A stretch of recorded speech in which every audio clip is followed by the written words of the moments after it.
Welcome into the Bulldog Blitz. I'm Gerhard Mathangani, joined in with the head coach of the Anderson Bulldogs, Eddie Bullock. Coach, it was a must-win game going into Friday night, and you got a must-win over the top team in the entire region, the Alexandria Valley Cubs, who came in undefeated, one of the top 10 teams in the state. 25-0 was your final score out from Lot Musby Memorial Stadium. First off, we'll dive into all the specifics later, but first off, talk about getting the win and getting a playoff spot.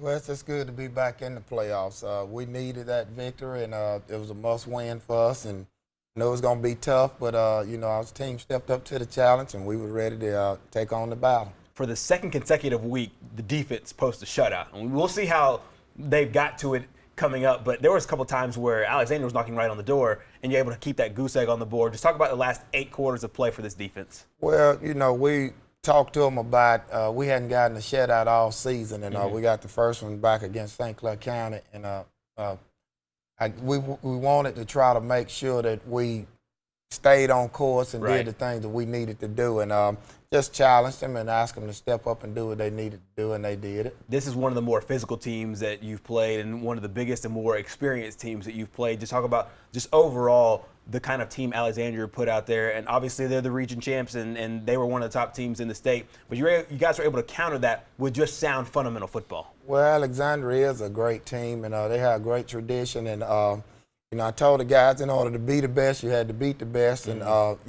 we actually stepped out and showed what we were capable of. When the guys do their assignments, and we have gap integrity. Right. And I was just so elated with the fact that they stepped up to the challenge, and they did what we needed to do, and, it's a confidence and a momentum builder to let them know what our team is actually capable of doing. Your team was probably one of the hottest teams in the state right now. We won 4 out of the last 5 games. Talk about the way this team is playing in the back half of the season. Well, it's good to be hot at the end. Yep. We've won in the past and then kind of tailed off a little bit toward the end because maybe we got a little content. But I'm just glad that, we playing well at the end, which is where it counts the most, because everybody going to the playoffs, 0-0. So regular season record really doesn't matter. The fact is, it's how well you play in the game. Absolutely. You scored 8 points 2 weeks ago, and then came back off with a nice 3-touchdown performance in the first half, and then you got another one in the second half. Just talk about just the way that the offense has kind of come together over the last 2 weeks. Well, I challenged the offense. The defense stepped up, and as I said, we shut St. Clair County out, and the offense really didn't do so well. We had a lot of miscommunication, and we just really didn't have any kind of identity. And so I challenged the offense, basically twice as hard as I did the defense to step up and give us a cushion to play with. And then I also challenged the defense not to have a letdown, I said, because, we need the offense and the defense playing well at the same time, and they answered the bell. Absolutely. 25-0 was your final score. You will see highlights of the way the Anderson Bulldogs shut out the region champions from Alexandria, big county rivalry. We'll have all those highlights, details. You'll hear the band. We'll talk about next week in the playoffs. All next here on the Bulldog Blitz.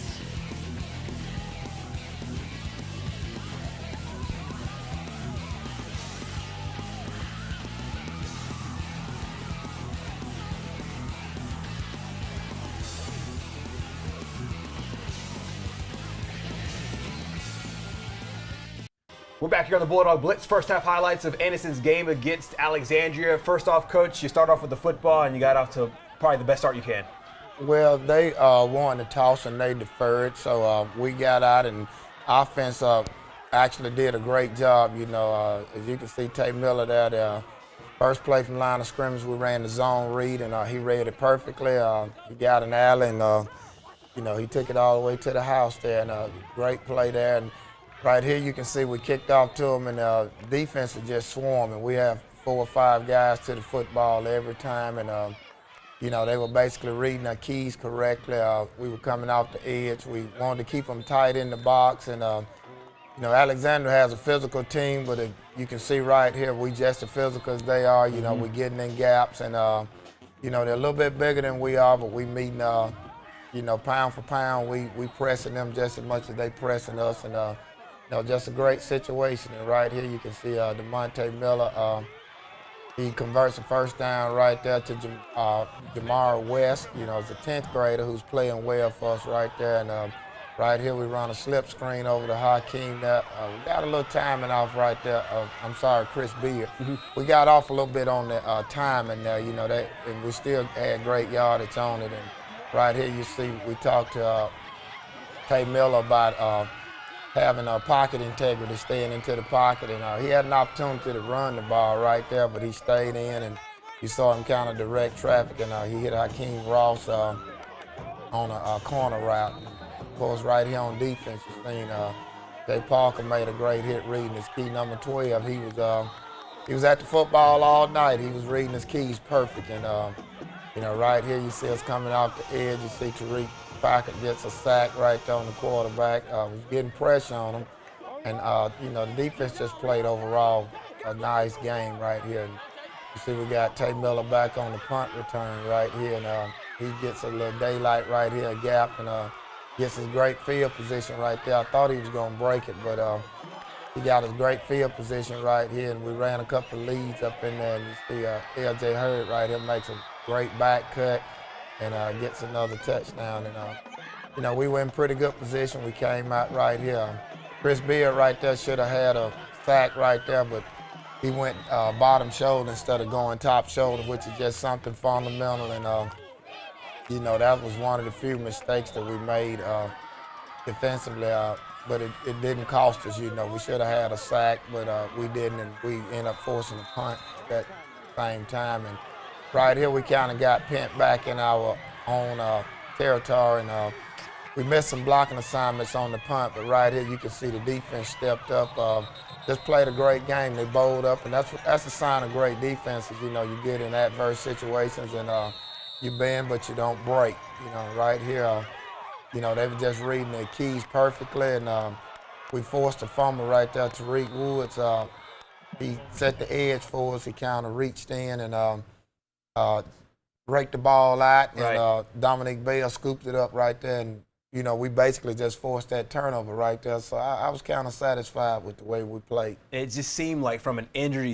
standpoint, it seemed from a defensive standpoint and an offensive standpoint, things just were clicking, especially there in that first quarter, and you got the ball off rolling with that Tay Miller run. And then when you got in adverse situations, fourth down in the middle of the field, defense steps up. Late down in the red zone, defense steps up again. It just seemed to me that really everything just kind of clicked there in the first quarter, in the first half, really. And that's all attributed to focus. You know, when you focus and dial in, you know, one thing about those guys, they blocked out everything. You know, the fans in the stand, they blocked out the bands playing, and they were solely focused on their assignments. And when you focus like that, you tend to not make mistakes, and I believe that's the reason why we played so well defensively, and the reason why the offense was able to move the football. Talk about some of the things that you were the most proud of as far as in-game standpoint. Was it physicality that you're the most proud of? Was it more execution, kind of a mixture of both? Just from a coaching perspective, to get out 18-0 on a team like that,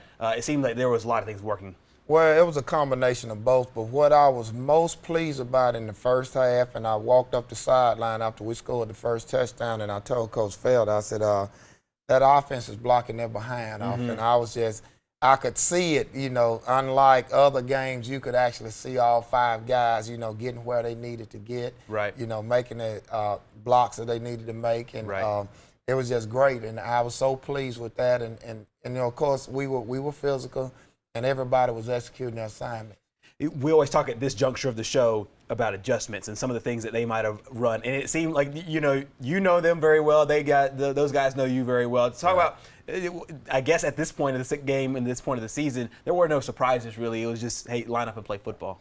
Well, it was two things I told my team at halftime. The first thing was that they were amped up. They had a lot of energy, and I told them, I said, first of all, you know, the game is not over with, and we need to make sure that we understand now they're going to come back out and play the second half. And secondly, I told them that the only thing that I was a little bit upset with them was we were getting close to getting personal fouls, you know, because, you know, when you jacked up, you tend to want to get in your opponent's face. And, you know, I told them just let your play speak for yourself. You know, we needed to tone that down a little bit. But other than that, you know, there were no adjustments as far as plays, alignments, anything. And this is the only time this season that I've ever went in at halftime and didn't make any defensive changes on the board. You know, hey, Right. just do a little bit more of what we're doing. Absolutely, and exactly what they did led to a shutout and a win and a spot in the postseason. You'll catch second half highlights right here on the Bulldog Blitz coming up in just a bit. But first, take a listen to the band's performance from Friday night.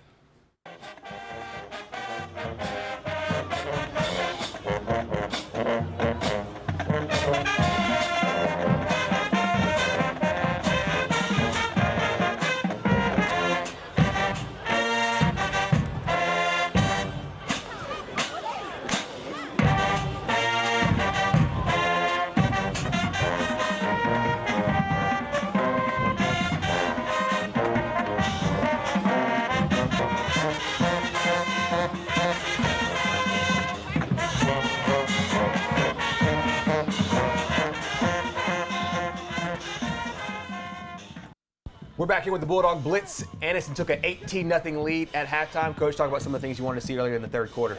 Well, I wanted to set the tone defensively. We came out and had to kick off to them, so I wanted to make sure that we hit them early. And right here you can see we came basically back out, you know, and we were stuffing the run pretty good, you know, and guys were getting to the football, but I just wanted to make sure that we didn't have any letdown, you know, no big plays. We wanted to make sure we keep everything contained, and I believe we kept them to only 2 first downs the second half, and they only got 2 first downs the first half. So, you know, they had a couple of plays where they got in the red zone on this particular instance here, but, you know, the defense stepped up big, and we kind of bowled up and got ourselves out of this position. And all we wanted to do was try to get in better field position. Of course, when you get pinned back against your own goal line, teams tend to bring pressure. And, you know, we had a situation right here where we got off a pretty good punt. You know, we had 3 downs, we had to punt, and got great coverage right here. You can see by Chris Beard, and so we got out of that series there, came back right here, and we actually had this play diagnosed. We had it called out, but you can see Chris went in and put pressure on the quarterback instead of dropping off with the back, which that was his assignment. And once again, it was, you know, that was one of only 2, maybe 3 situations. Now, on this particular play, we kind of had our backs to the wall, you know, and they were bringing the pressure, but Tay Miller stepped up and got off a great punt. I believe that punt was over 50 yards right there, and we actually flipped the field position on that punt, and from that point on, we were in pretty good shape. See Rashard Harris right here, he goes up and get a pick right here and comes up with it. And of course, the team that forced turnovers on those particular situations, you can see right there, we got a championship belt, and you know, in order to get the championship belt, you had to force turnovers. So I took that belt over there to him myself and gave it to him and told him you need to hold on to it for a while. And you know, I was just pleased with him. Right here, you can see Mario Dobbins on a quick slant. We kind of called that off because they were going to the strength side of the formation, and of course, right here you see Jeremy McCants. You know, one of the best runs he's had all year, and you know, he just smelt the end zone, and he kind of did the Orlando Waters on him there. You know, he took him a dive for 6, you know, and that was just a great play. And of course, we came back out, and you know, we shut them out after this series. We shut them out. I believe they started putting their second string guys in at that point. You know, but basically we wanted to end on a high note, and I was just so pleased with the way they stepped up and played. One of the things that I've noticed, whether it's in wins or losses, that you end games really well. Right. You score a lot at the end of football games. But it speaks to me in a sense that the team really never gives up, no matter what part of the game it's in. Talk about getting that late score, because you had an 18-point lead virtually for about a quarter and a half there in the third quarter and going into most of that fourth quarter. Well, we talked to them about putting teams away, you know, and it's not to run up the score, but you want to try to take care of opportunities, because we've been struggling in the beginning of the season at taking advantage of the red zone. You know, we get in there, sometimes we shoot ourselves in the foot, we go backwards, getting penalties or missing assignments, and you know, we just talked to them about never quitting and putting teams away, and we got right down at the end, and like I said, we gave the ball to Jeremy McCants, and he got down in the end zone, had a couple of defenders there, and, you know, he just wasn't going to be denied. Right. And, you know, he took him a dive and, you know, kind of pat him on the back, give him a little confidence. Well, I want to talk about one of the things that you brought up in the highlights a little bit earlier on about that championship belt, and we've seen Alabama do it. We've seen Nick Saban talk about just what that means, and it's really not like one of those MVP of the game kind of deals. It's one of those you made a good play, and that's some positive self gratification there. Well, we talked to the guys about being champions. If you want to be a champion, you got to play like a champ. So we got a championship belt on the side, and in order to get it, you got to do something. On offense, you got to do something extremely great, right? Or make a great block that spears a touchdown or actually run a touchdown. And of course, on defense, the only way we give it out is you got to force turnovers. You got to get picks, or you got to cause fumbles, or you got to pick up fumbles. Right. And when I first brought it, those guys were actually amazed. I actually brought it down to St. Clair County. That was the first time we brought it, and they was just amazed by it. And, when Brashard Harris, I asked him before we went out the last series, I said, who going to get the belt? Who wants the belt? Right. And he said, Coach, I'm going to get it. And he went out and got a pick and came back. So, I had to personally give it to him, And I think they get a thrill out of it because it sets the tone for how they need to play the entire game. Exactly. I think it's a wonderful tool. We're seeing it really on all levels of football. First off, talk about that defensive back unit, because they really, to me, have been playing strong over these last 4 to 5 games, and really capped off by the interception. When you need a big play on that back end, it seems like you're getting it. Right. The defensive secondary that we have, I think, is one of the best units probably in the state. We got 4 guys there. We have Mario Dobbins, Brashard Harris, we have Hakeem Ross, and of course Chris Beard is the rover. He plays from outside linebacker and he drops back. And when those guys put their mind to it, I don't think anybody in the state can throw the football on us because we just that good. And of course, they'll come up and hit you. They'll come up and hit you, and I can do a lot of man-to-man things. But one of the things I'm most impressed with is at this junction in the season, we have about 13 or 14 interceptions out of that group. Right. And that is what's so amazing, because I've never had a secondary unit to do that over a period. And they all spread it out. Of course, Brashard Harris is leading us in picks, but, they all spread it out among all those guys. And, of course, Hakeem and Chris play a lot of offense, exactly. So they two-way players. Absolutely. A huge win Friday night. With that now capped off, the region is now set. Anderson's in the playoffs. We'll talk about the playoffs, but first off, a nice test in Week 10 before the playoffs against Fort Payne. We'll break that down next on the Bulldog Blitz.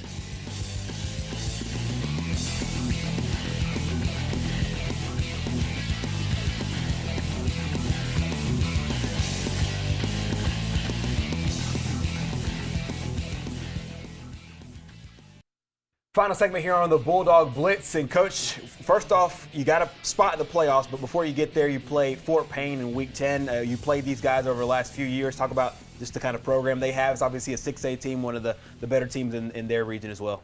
Well, they're a top 10 team, and we basically want to play Fort Payne. Coach Ellis and I, we good friends, and we coached in the All-Star games together. And just sort of a test for us. They have a great team, and we went up there and played them pretty tough last year.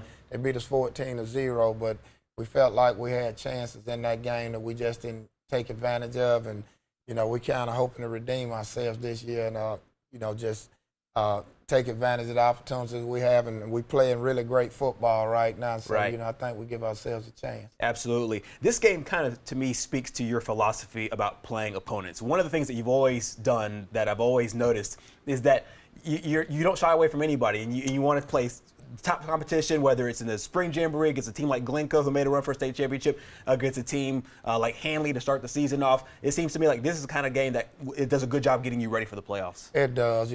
Some coaches' philosophy, everybody have different philosophies as to how they play, but I've never been one that want to pad stats, your wins and losses, Of course, that means a lot to me, and, I don't like losing, but I really feel like in order to leave a legacy, people have to know that you're not afraid to play the best, and when you play the best, that gives you a true analysis of how good or how bad you are. So, I'll play anybody, anytime, anywhere, and Fort Payne, again, is a great team. And, we don't shy away from it, and we actually were using that game in case we had tiebreakers to help catapult us into the playoffs. Absolutely, and you do the same in basketball as well with the girls basketball team too. That same mentality. With the team like this in a game like this. Talk about your rest versus rust. How do you bridge that gap between Week 10 and the playoffs? I really don't think about that in terms, if I got a guy that's injured, of course I'll set that kid out, so that we can go 100%. But right. You really don't want to get into the fact of not actually playing a guy because, they could get hurt walking down the hall or walking up the stairs. And it's a fine line. You want to protect your kids, but at the same time, you don't want to go in and kind of set yourself back from what you had to get up to, exactly. by telling them to take plays off or not play as hard as they possibly can because the game don't count. You still want to play, and you just basically pray that, no one comes out hurt, no one gets injured, for the remainder of the season. Exactly, and I know you want to focus one game at a time, but you do have Russellville. That game is now set in that first round of the playoffs. Will you scout them at all on Friday night, or you just wait for this game after this game is done and then work on Russellville? Well, we already have film on Russellville. After we won and recognized we were in the playoffs, we started working on getting film for them. But we'll basically just go over that film. We're going to prepare for Fort Payne like we normally do the rest of the games. And, of course, we'll look at some things with Russellville. But basically, I try not to get ahead because we want the kids to get focused. Once you learn how to win and you learn how to prepare, you want to kind of keep them in that routine. Absolutely. Final question is senior night as well. Just talk about being able to kind of celebrate this last regular season game at home with this class of 2016. Oh, it's great. We had seniors on the team that had never been to the playoffs, and that was one of their goals. They wanted to go to the playoffs, and we met that goal. One of our goals was to get shutouts, and we got shutouts. And, they just beginning to see those goals out there, and they just striving as hard as possible to reach them. And senior night is a great night for them to go out, with saying that we made the playoffs, we achieved getting some shutouts, and even that particular night beating Fort Payne, who was a top 10 6A team. Absolutely. Coach, congratulations on the win against Alexandria. Best of luck against Fort Payne in Week 10. We'll see you in the first round of the Class 5A state playoffs against Russellville as well. We'll break everything down next week against Fort Payne right here on the Bulldog Blitz. We'll see you then.